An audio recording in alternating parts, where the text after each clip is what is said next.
কি অসাধারণ সুন্দর ফুটে উঠেছে মায়ের রুদ্রাগ্নি রূপ, সত্যই অসাধারণ। আমরা চলে গিয়েছিলাম বাঘাযতীন তরুণ সঙ্গে। এখানকে যে পুজো প্যান্ডেল বছরের পর বছর নিত্য নতুন রূপে আমাদের সামনে তুলে ধরে। এবারের থিম রাঙাবরণ।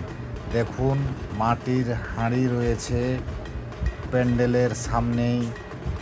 এখানকার এই রাঙাবরণ যে থিম, এই থিমের মাধ্যমে তুলে ধরা হয়েছে বাঁকুড়া, পুরুলিয়া, ঝাড়গ্রাম, লাল মাটির জেলাগুলোর শিল্প প্রতিভাকে। এই হচ্ছে মণ্ডপের প্রধান গেট। দেখুন কি সুন্দর অপরূপভাবে সাজানো রয়েছে মণ্ডপের ভিতর। এর শিল্পকর্ম সত্যই অসাধারণ। চারিদিকে ফুটে উঠেছে শিল্পের প্রতিভা। দেখুন কি সুন্দর, চারিদিকে প্যান্ডেলের পুরো ভিতরখানা লালে লাল। তার মধ্যেই আমরা সমস্ত দর্শনার্থীরা এই নতুন শিল্পকর্ম দেখতে দেখতে ভিতরে মায়ের দর্শন করতে চলেছি।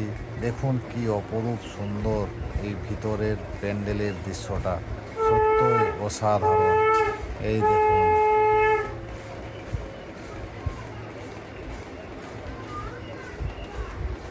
দারুণ দারুণ। যে কারো এই শিল্পকর্ম দেখে যে কারো মনকে প্রসন্ন করবেই করবে। এই বছর রাঙাবরণ যে থিম, সত্যি মানুষের মনকে কেড়ে নিয়েছে।